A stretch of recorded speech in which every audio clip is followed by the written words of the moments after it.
Episode 2। Kashi को देखते ही मुझे रात वाला सारा सीन याद आ गया तो मेरी नज़र खुद ही नीचे चली गई जहां वो हो सकता था। लेकिन फिर मैंने जल्दी से अपनी निगाहों को वहां से हटाया और कहा, क्यों काशी, क्या बात है? आजकल बड़ी देर से उठ रहे हो, कॉलेज नहीं जाना होता क्या?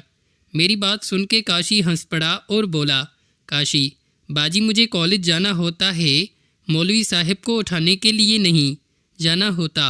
और अगर आप जल्दी से नाश्ता नहीं दोगी तो फिर मैं पक्का कॉलेज से देर हो जाऊंगा। तभी सायरा ने कहा, बस रहने दे काशी, मुझे पता है कि तूने कॉलेज में क्या पढ़ाई करना होती है, सारा दिन बस कबूतरों की बातें ही करता होगा, वहाँ भी सायरा की बात से। काशी काफ़ी चिढ़ गया और बोला, बस रहने दे, मैं भी जानता हूँ कि तू अपने कॉलेज में अपनी सहेलियों से सारा दिन न्यू फैशन की बातों के अलावा कौन सा तीर मारती है। मैं बस अभी लड़ना नहीं है, चलो चुप करके बैठो, मैं नाश्ता लाती हूँ। और किचन की तरफ चल पड़ी और जल्दी से सबको नाश्ता दिया और सब नाश्ता करके निकल गए तो घर में अम्मी और मैं ही रह गए। अम्मी ने कहा, पिंकी, घर में मुझे प्यार से सब पिंकी बुलाते हैं, तुम बर्तन धो लो, फिर दोपहर के लिए भी कुछ बना लेना, अभी बाद में गर्मी हो जाएगी।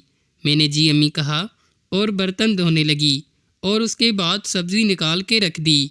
अम्मी ने मुझे कहा, तुम सब्ज़ी बनाओ, मैं ज़रा ऊपर के रूम की साफ़ सफाई करके आती हूँ। और अम्मी ऊपर चली गईं। मैं जल्दी से सब्ज़ी काटने लगी और जब सब्ज़ी काट ली तो मैंने देखा प्याज तो है ही नहीं, तो पकाऊंगी कैसे? और किचन से निकल के ऊपर की तरफ चल पड़ी कि अम्मी को बोलती हूँ कि प्याज मंगवा दें। जैसे ही मैं सबसे ऊपर काशी वाले फ्लोर पर पहुँची और देखा कि अम्मी काशी के कमरे में भी नहीं हैं, तो मैं नीचे आने लगी तो ख्याल आया कि कहीं स्टोर में ना हो। सामान सेट करने के लिए और मैंने स्टोर के डोर को हल्का सा हाथ लगाया तो वो खुल गया, लेकिन ज़्यादा नहीं, क्योंकि हमारे स्टोर वाले रूम में लॉक नहीं था, वो बस खुला ही रहता था। और जैसे ही मेरी नज़र अंदर गई तो मेरे पैरों के नीचे से ज़मीन ही निकल गई इस मंज़र को देखकर। और तभी अम्मी ने भी मुझे देख लिया और मैं वहाँ से नीचे की तरफ भाग खड़ी हुई। मैं नीचे आते ही अपने रूम में घुस गई और रूम को बंद कर लिया। और जो देखा था उसके बारे में मुझे अभी तक यकीन ही नहीं हो रहा था कि अम्मी ऐसा भी कर सकती हैं। वैसे भी अम्मी की ये अक्सर की रूटीन थी। जब मैं बर्तन धोने लगती तो अम्मी मुझे खाने की तैयारी या फिर निचले रूम्स की सफाई पे लगा देती और खुद ऊपर के फ्लोर पर सफाई के लिए चली जाती, जिसका भेद आज मेरी आंखों के सामने खुला था। और जो पता चला था मेरे हलक से नीचे नहीं उतर रहा था। मुझे अपने रूम में आए हुए कोई 10 मिनट हो चुके थे कि तभी मेरे रूम के डोर पर नॉक हुई और मेरा दिल धड़कने लगा बड़ी शिद्दत से, क्योंकि मैं समझ गई थी कि अम्मी ही होंगी और अभी जो मैंने देखा था उसके लिए मेरे पास आई होंगी बात करने के लिए।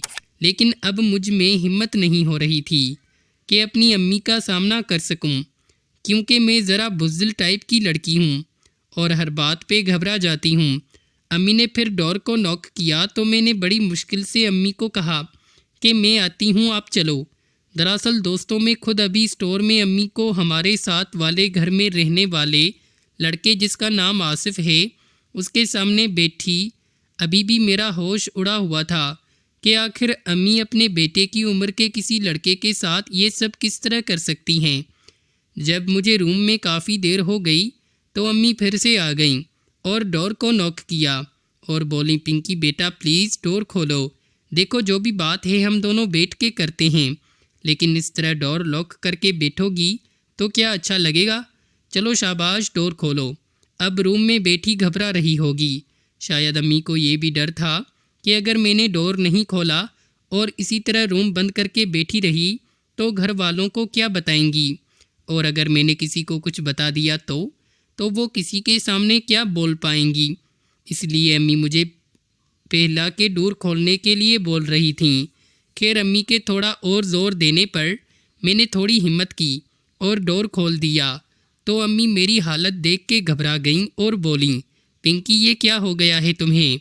मेरी बच्ची देख तो सही तेरी क्या हालत हो रही है। असल में मैं जितनी देर भी रूम में रही थी, घबराहट और डर की वजह से मैंने फ़ैन भी ऑन नहीं किया था।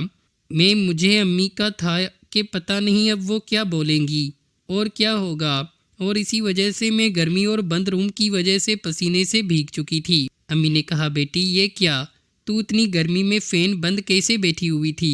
अपनी हालत तो देख, क्या बना ली है तूने। मैं, अम्मी प्लीज़ मुझे कुछ नहीं हुआ है और आप मेरे साथ इतने प्यार नहीं जताओ, और जो भी कहना या बोलना है अब्बू को बताना, मुझे नहीं। पता नहीं मुझे इतनी हिम्मत कहाँ से आ गई थी कि मैंने अम्मी को इतना कुछ बोल दिया था। इसका मुझे बोलने के बाद खुद भी यकीन नहीं आ रहा था। अम्मी देखो बेटी, मैं तुम्हें सब बता दूंगी, लेकिन तू ज़रा चल मेरे साथ और पानी पी ले मेरी बच्ची।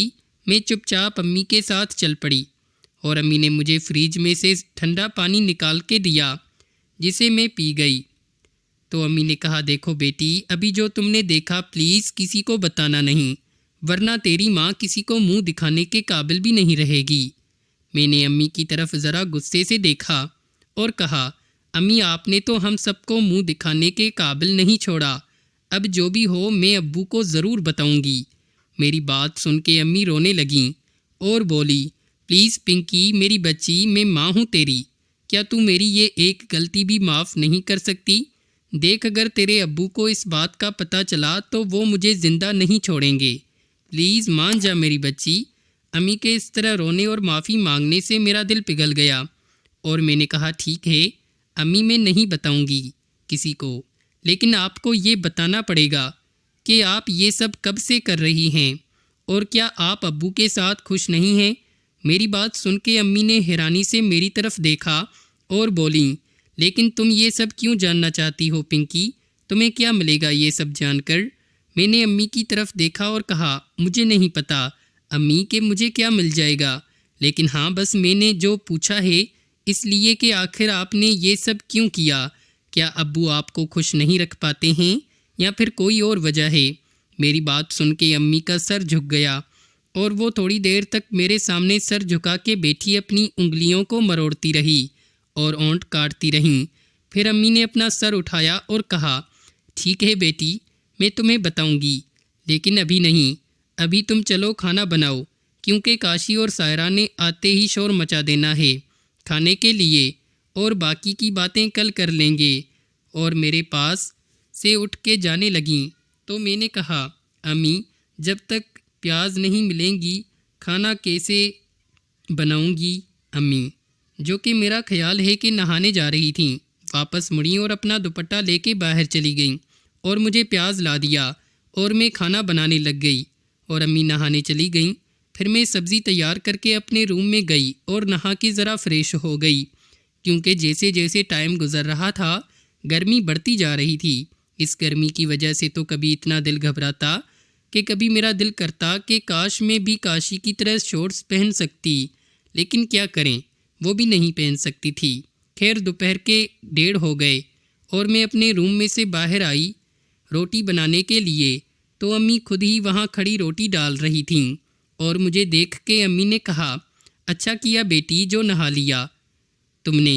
मैंने कहा, चलो अम्मी आप छोड़ो, मैं बना लेती हूँ रोटी, आप जाओ यहाँ से। अम्मी ने मेरी बात सुन के कहा, क्यों बेटी, क्या मैं नहीं बना सकती रोटी? और अपने काम में लग गईं। मेरे जहन में अभी तक वही सवाल गर्दिश कर रहे थे। मैंने कहा, अम्मी बताओ ना प्लीज़ कि आप ये सब क्यों किया? अम्मी ने मेरी तरफ देखा और कहा, देखो पिंकी, मैंने कहा ना कि कल जब सब चले जाएंगे तो मैं तुम्हें बता दूंगी, और अभी वैसे भी काशी और सायरा आने वाले हैं, इसलिए बेटी ज़रा सब्र करो। जब मैंने कहा कि बता दूंगी तो फिर बता दूंगी।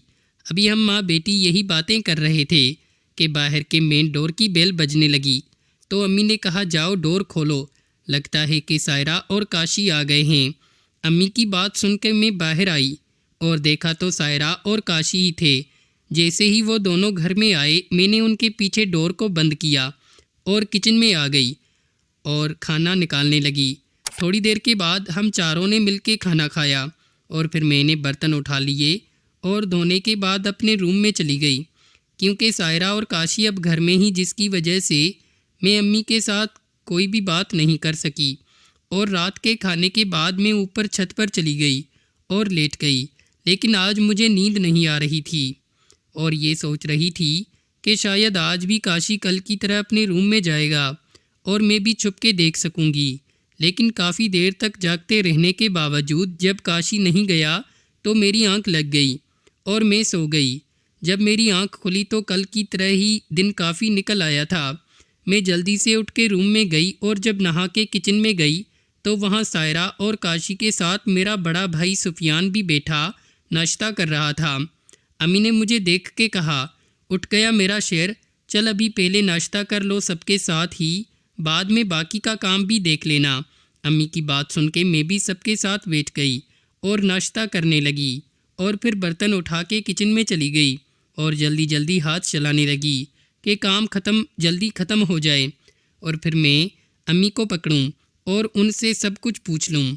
सबके जाने तक मैंने बर्तन धो लिए तो अम्मी ने कहा, चलो आ जाओ साथ में मिलकर दोपहर का खाना तैयार कर लें, और साथ ही फ्रिज में से सामान निकालने लगी और मैं बर्तन लेके बाहर अम्मी के पास ही आके बैठ गई और बोली, अम्मी काम के साथ ही आप मुझे बताओगी ना वो सब। मेरी इतनी बेताबी देख के अम्मी हल्का सा मुस्कुराई और हाँ में सर हिला दिया। अब मैं अम्मी के पास बैठी उनकी तरफ ही देख रही थी। दोस्तों, अगली किस्त देखने के लिए इस चैनल को लाजमी तौर पर सब्सक्राइब करके रखें और साथ में घंटी के निशान को दबाकर ऑल पर सेट कर दें।